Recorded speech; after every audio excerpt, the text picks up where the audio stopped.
Greetings, family. This is IMAHKÜS Njinga Okofu Ababio, affectionately known as Mama Africa. Unfortunately, her mind was not at peace. She kept worrying. How much is he going to charge me for the treatment? Sister, try not to worry. Just think about getting well, Ben and I told her. But she continued to worry and worry and worry. One day during her treatment, she questioned Dr. Moses again. How much are you going to charge me for this treatment? I hope that I can afford it.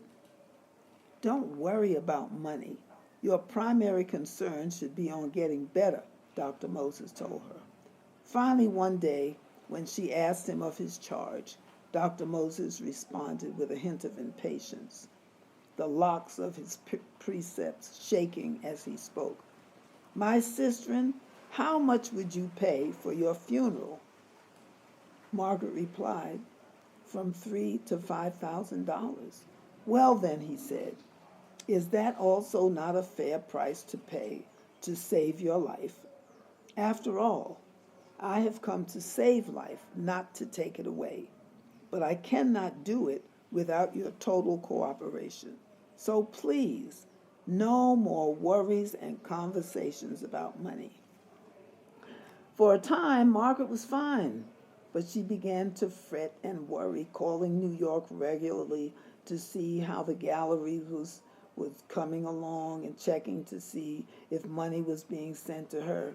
Just before I returned to New York, 3 weeks after we arrived, one of her sons, who was studying medicine in New York, joined her in Jamaica. He jumped right in, joining the doctor in his mother's treatments and optimistic about her progress and what he was learning from Dr. Moses.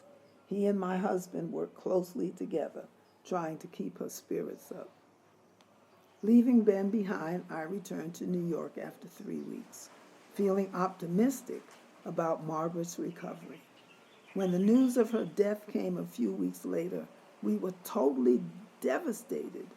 Within 3 months of learning of her illness, Margaret was dead, and so was our dream of going to Africa together. But getting Margaret's body released from the authorities became a problem. She had died suddenly on the weekend while the doctor was out of town, and there was no one who could sign the death certificate. There was the additional delay associated with a person dying on foreign soil. Ben and Margaret's son ran up and down between the American embassy and local authorities. In the meantime, funeral arrangements were being made in New York. They finally managed to get through the bureaucracy and red tape, and her son escorted Margaret back to New York. I spent a lot of time with Robert and the family at their house trying to do whatever I could to help. There were people to notify, and Robert was not in a very good state. Her death had devastated him.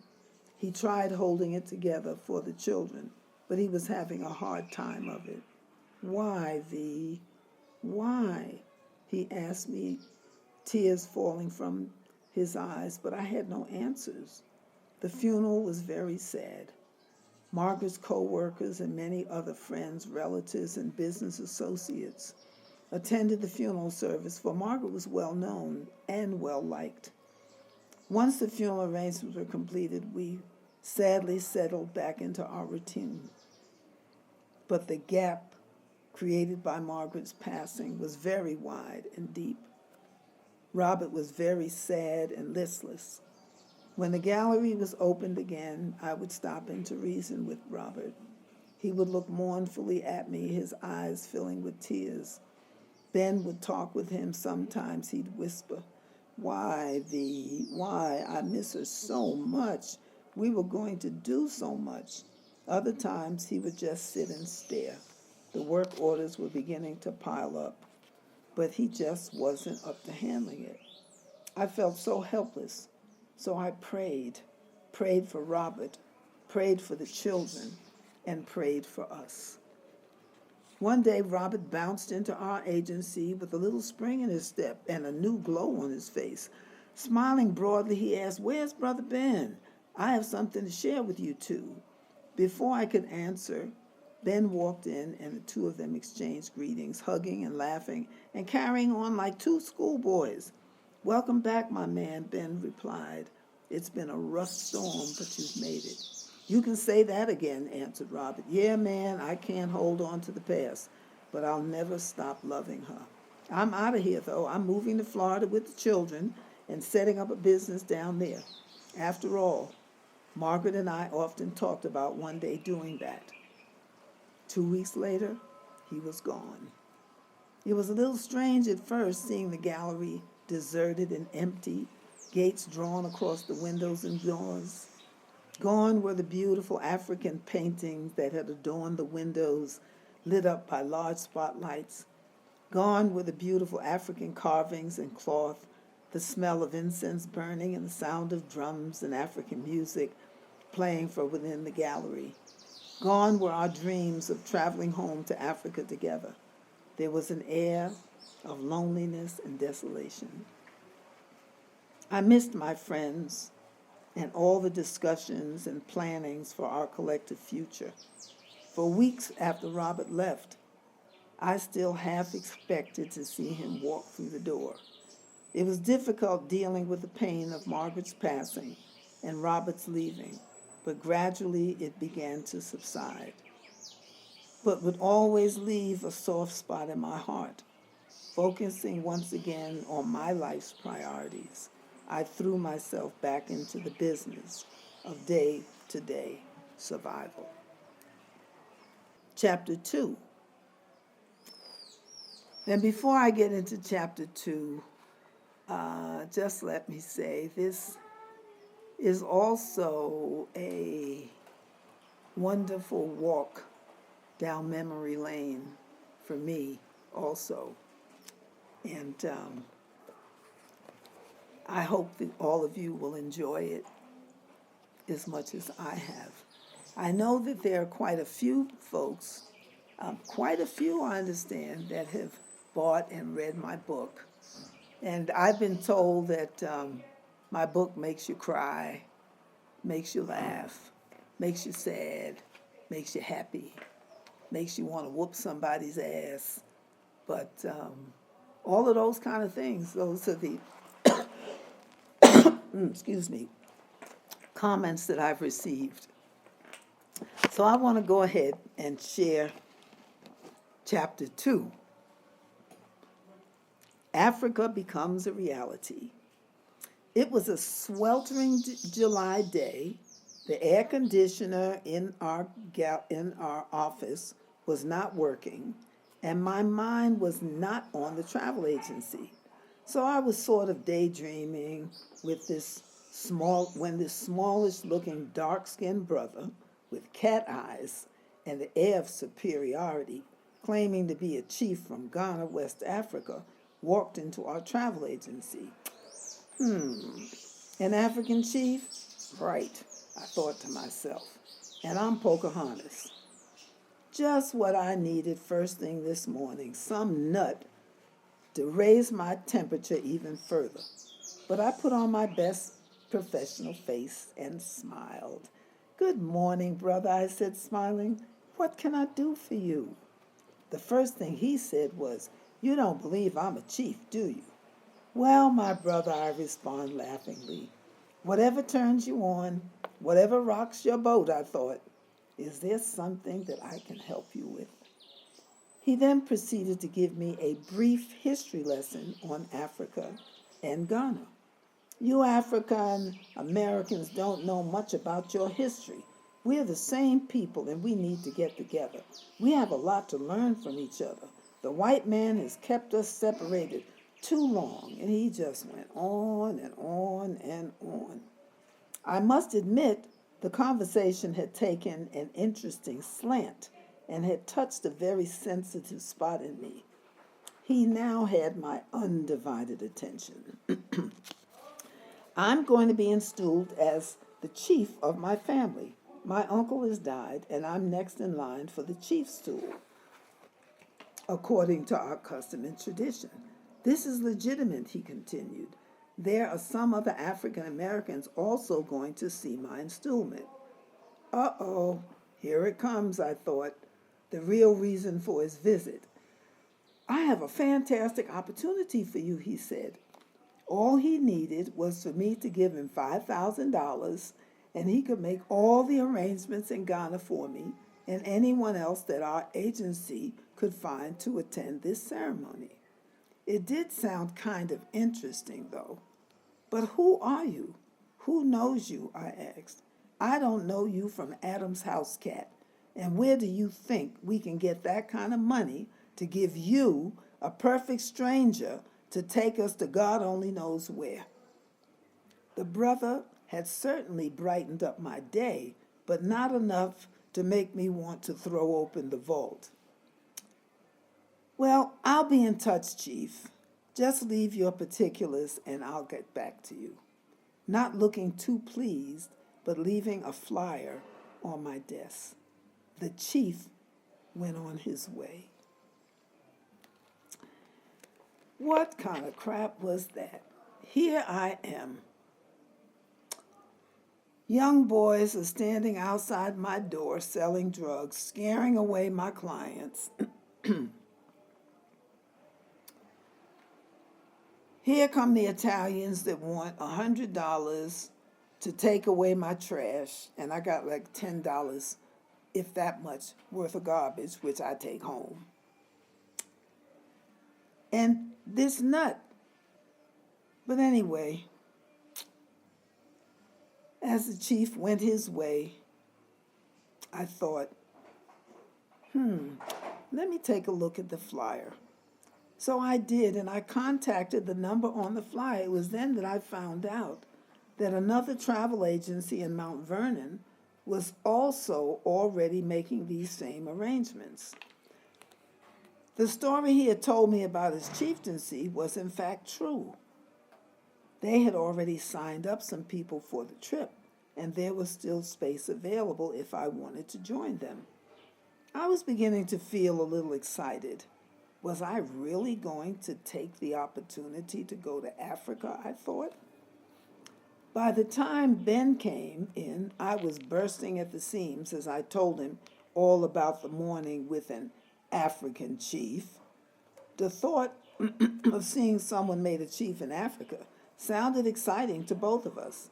It's not a bad idea, Ben agreed, but as you're unfamiliar with a brother in Ghana, why don't we make this a familiarization trip for the agency before we start making arrangements to take other people? After all, haven't we been working and planning to go to Africa before Margaret died? He was right. This trip could afford me the opportunity to get some first-hand knowledge. Plus, I figured we could do a much better job of promoting Ghana to travelers if I went there and liked it. We agreed that Ben would stay behind and manage the business while I checked out Ghana. We immediately made the necessary arrangements with the other travel agency. I could barely contain myself. I was really going to Africa. A few days before departure, a reception and bon voyage party was held for the trip participants in Mount Vernon, New York. It was given by the Bereshith Cultural Institute, an Afrocentric school and cultural center, independently and owned and operated by African American brothers and sisters who also had an interest in going to Africa. This was also the first time I would meet brothers and sisters practicing Hebrew, Old Testament teachings in a Hebrew Israeli community. The reception was held in the courtyard of the school. Brothers and sisters dressed to the nines in colorful African garments were milling around, laughing and talking. A group of brothers were making some fine music on the drums. During the reception, we saw the Ghanaian chief who had visited our agency. "Welcome," he said, walking up and shaking Ben's hand. Laughingly, he continued, "Your wife did not believe that I was a chief. She's a very cautious sister. I want you to meet my wife, Gloria." He was married to an African American sister who was the niece of one of the founders of the Institute. My wife will also be going, he continued. Just make yourself at home. I'll introduce you to other people and members of the Institute who are also going to Ghana to witness my installment. My name will no longer be Isaac Simmons. After my installment, he said seriously. I will take the name of my uncle, Nana J.P. Shortly thereafter, we received our final orientation in preparation for the trip and were given our airline tickets. It was a fine, festive evening. My appetite was really whetted and I was ready. After getting all the particulars, we returned home for my last-minute packing. Oh, I was too excited. There were butterflies in my stomach, and I did not sleep much that night.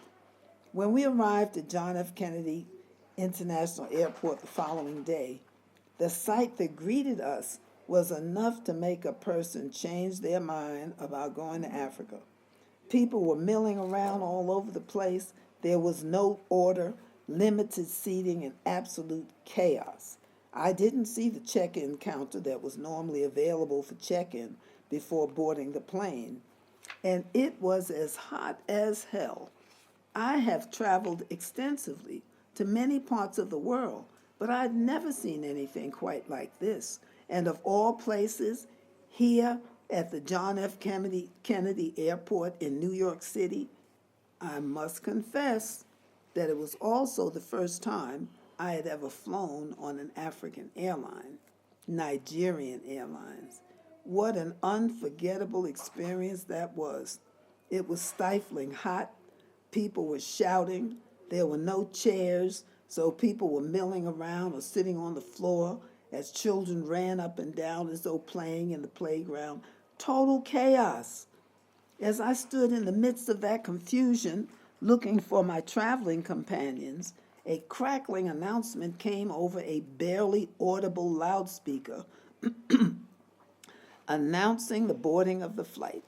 People started pushing towards the boarding gate, shoving and screaming. I found myself flattened against the wall, trying to keep from getting trampled.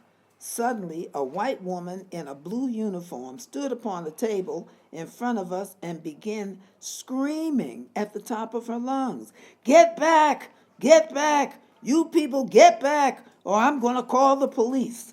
Suddenly, a couple of rent-a-cops appeared and started pushing people around, threatening them with sticks, while this fool-ass woman kept shouting at the top of her lungs, "Get back! Get back! You people are not getting on this plane if you don't stop pushing. Get back! Get back!" Damn. The area was hot and airless. The sweat was pouring off me as I wished I were somewhere else. As I drew closer to the screaming woman, I saw that she was physically manhandling people. By this time, I was hot, sticky, irritable, and tired of being pushed around. To say the least, I was not a happy camper. So when she got to me with her hands raised, I glared at her and told her in a tone that she had no trouble understanding, "Do not put your hands on me," and refused to move. She then turned and directed her lunatic wrath onto someone else. Working my way out of that melee, I went through a very narrow door and met one of the brothers in my party. "Shalom," he said, smiling warmly. "I'm Kohen Netanya Halevi." I immediately liked him, and we both had something in common. This was also his first trip to West Africa, and both of us wondered, is this the way you travel to Africa? Surprisingly, amidst all that confusion, they were somehow managing to move a few people at a time into a small room, down an elevator, and onto the field where we were boarded on buses. We were taken some distance out onto the airfield to the waiting plane. It took a good while to load the plane before we could depart. It didn't help matters that the plane itself was none too comfortable, nor the hostesses too friendly. They behaved as if we were annoying them, and that they would rather be doing something else besides serving us. This was going to be one hell of a trip. So I squeezed back into the almost too little seat, buckled my seat belt, and said, "Hey, whatever. I'm on my way to Africa." Once we settled in, I had an opportunity to meet the other 15 people in our tour group. We exchanged personalities, we exchanged pleasantries, and talked about the riot control tactics that had been employed at the airport. None of us had ever experienced that before. I, as a travel agent, was certainly going to report this to the airline authorities when I returned to the United States. The attitude of the hostess was so bad that you didn't want to call them for anything. A call for a blanket was met with a glare and a very sharp, biting response. "Excuse me," I said after she finally answered the call bell. "May I have a blanket, please?" First she glared at me before sharply answered, "You will have to wait. We're very busy just now." Ooh-wee, I thought to myself. What's her problem? Forget the blanket. Then there was some discrepancy regarding the food, because some members of the group had ordered kosher meals but received something different. Again, the hostesses were anything but helpful. What the hell? I was so tired that I went right to sleep. When I woke up, they were preparing to serve breakfast and looking a little less hostile. We would be landing in Nigeria before long. I just couldn't believe it. I was almost in Africa, not knowing what to expect, but happy to be coming home to Africa. After 8.5 hours, we arrived in Lagos, Nigeria. Initially, I thought we'd reached our destination, but we were told that we were just changing planes and would be continuing shortly on to Accra, Ghana. Conditions were bad in Nigeria, and the people were not friendly. We were advised by the airline employees not to worry about our luggage because it would be put on the Ghana Airlines flight, and we would pick it up when we arrived at our destination. While the group was getting together, some man claiming to be a customs officer approached us and said he would be processing our papers. He had to collect all of our passports and our airline tickets. He was going to check us through to Accra because we were not leaving until 4:30 p.m. We arrived in Nigeria at 6:30 a.m. Why such a long wait, I wondered. As the group leader was getting the documents together, I did not feel too comfortable with these arrangements. Was he really a customs officer? And where was his identification? Something in the milk ain't clean, I thought to myself. When they requested my passport and ticket, I refused to give it to them without first seeing the alleged customs officer's proper identification. Besides, since when did you give your documents to some stranger who couldn't prove who he was? As we were debating this, the man started to quietly ease away with some of the documents. Observing this, we called him back and reclaimed the documents, telling him that someone would accompany him to complete the processing. He became very annoyed, insisting that it wasn't necessary because he was airport personality. He was airport personnel and security. However, he never produced the ID we kept insisting upon. Suddenly, he pushed the documents back into the tour leader's hands, said something we didn't understand, and quickly disappeared into the crowd. Baby, some of us were well trained in spotting a con artist. Having come out of Harlem in the South Bronx, as I watched him disappear, I noticed one of my suitcases on the conveyor belt being removed by another unknown person with no identification. "Where are you taking those suitcases?" I inquired. The man removing the suitcases stared coldly at me, did not answer, and continued to remove the bags. After a few minutes, I got really annoyed and shouted at him, "Those are my bags, so take your hands off of them." It was then that I realized that all of our bags were being unloaded, some placed on the side on the floor, and some stacked on several baggage carts. Because we were so persistent about handling our bags, they were suddenly abandoned, and the men who were not in uniform and helping themselves to our luggage disappeared.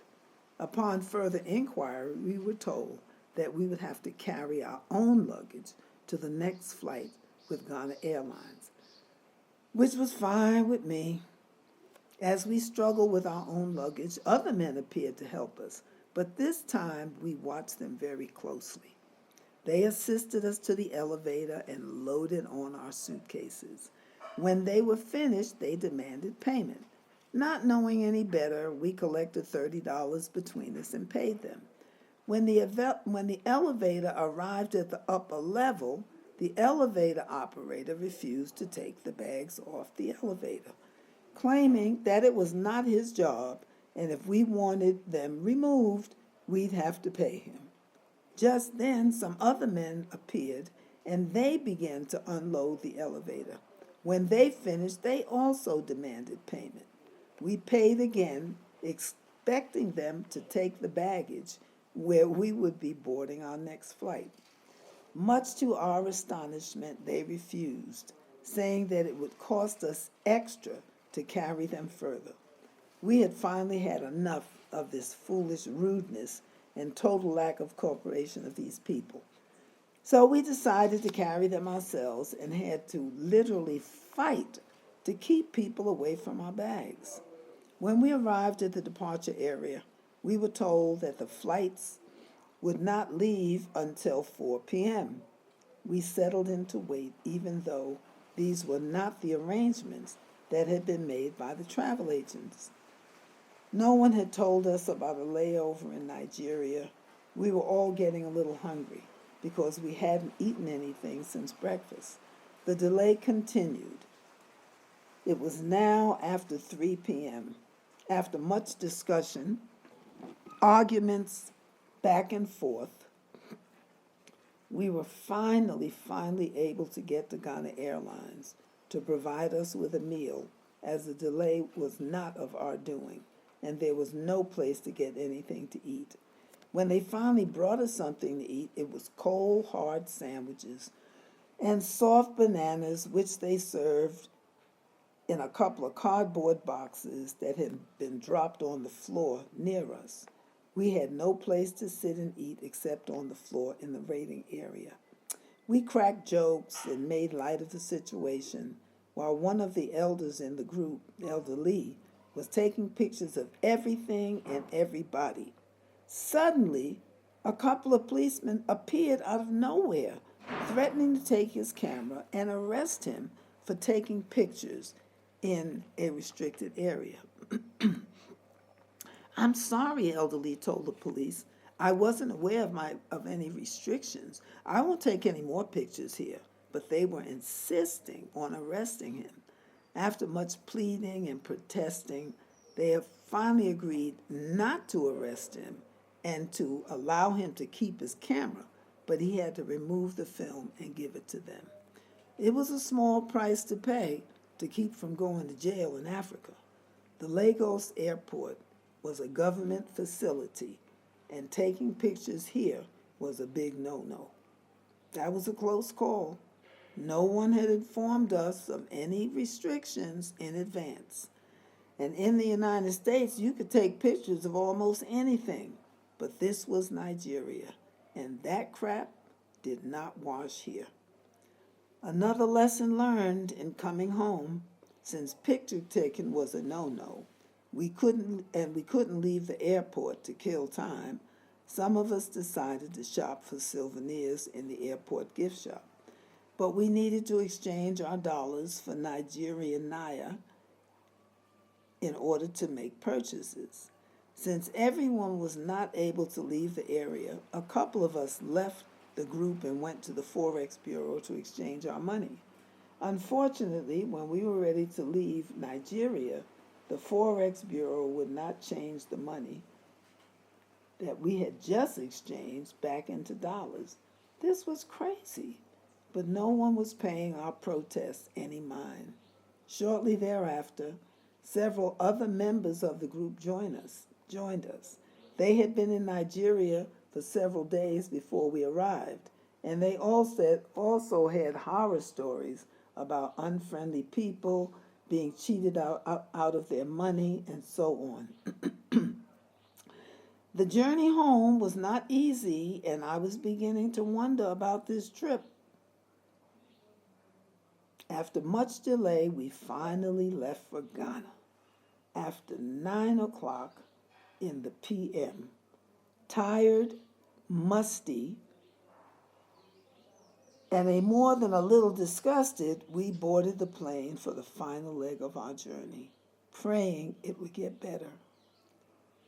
We finally arrived in Ghana a couple of hours later, but not before stopping at Dakar, Monrovia, and other locations along the way. But this time, we did not get off the plane. At one location, soldiers even prevented us from coming out of the airplane to look around. Welcome home, I thought dismally. Phew, this be Africa. But still, I was happy. I had finally reached my ancestral homeland. At long last, I was home in Africa. After 500 years in a strange land, and nothing, but nothing, was going to spoil that.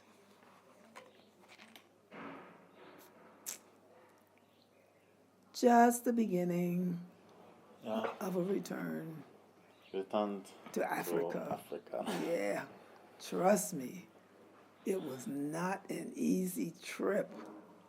I was like, look at all these people that look like me, and they're so nasty. They wasn't acting very friendly. They was like, what discussion, arguments back and forth.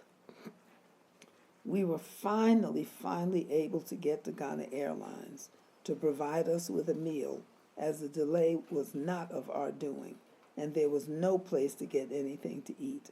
When they finally brought us something to eat, it was cold, hard sandwiches and soft bananas, which they served in a couple of cardboard boxes that had been dropped on the floor near us. We had no place to sit and eat except on the floor in the waiting area. We cracked jokes and made light of the situation, while one of the elders in the group, Elder Lee, was taking pictures of everything and everybody. Suddenly, a couple of policemen appeared out of nowhere, threatening to take his camera and arrest him for taking pictures in a restricted area. I'm sorry, Elder Lee told the police. I wasn't aware of any restrictions. I won't take any more pictures here. But they were insisting on arresting him. After much pleading and protesting, they have finally agreed not to arrest him and to allow him to keep his camera, but he had to remove the film and give it to them. It was a small price to pay to keep from going to jail in Africa. The Lagos airport was a government facility, and taking pictures here was a big no-no. That was a close call. No one had informed us of any restrictions in advance. And in the United States, you could take pictures of almost anything. But this was Nigeria, and that crap did not wash here. Another lesson learned in coming home, since picture taking was a no-no, we couldn't leave the airport to kill time. Some of us decided to shop for souvenirs in the airport gift shop. But we needed to exchange our dollars for Nigerian naira in order to make purchases. Since everyone was not able to leave the area, a couple of us left the group and went to the Forex Bureau to exchange our money. Unfortunately, when we were ready to leave Nigeria, the Forex Bureau would not change the money that we had just exchanged back into dollars. This was crazy, but no one was paying our protests any mind. Shortly thereafter, several other members of the group joined us. They had been in Nigeria for several days before we arrived, and they also had horror stories about unfriendly people being cheated out of their money and so on. The journey home was not easy, and I was beginning to wonder about this trip. After much delay, we finally left for Ghana. After 9 o'clock in the p.m., tired, musty,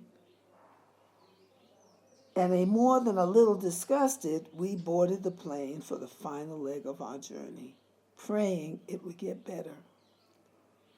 We finally arrived in Ghana a couple of hours later, but not before stopping at Dakar, Monrovia, and other locations along the way. But this time, we did not get off the plane. At one location, soldiers even prevented us from coming out of the airplane to look around. Welcome home, I thought dismally. Phew, this be Africa. But still, I was happy. I had finally reached my ancestral homeland.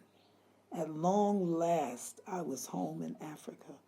After 500 years in a strange land, and nothing, but nothing, was going to spoil that.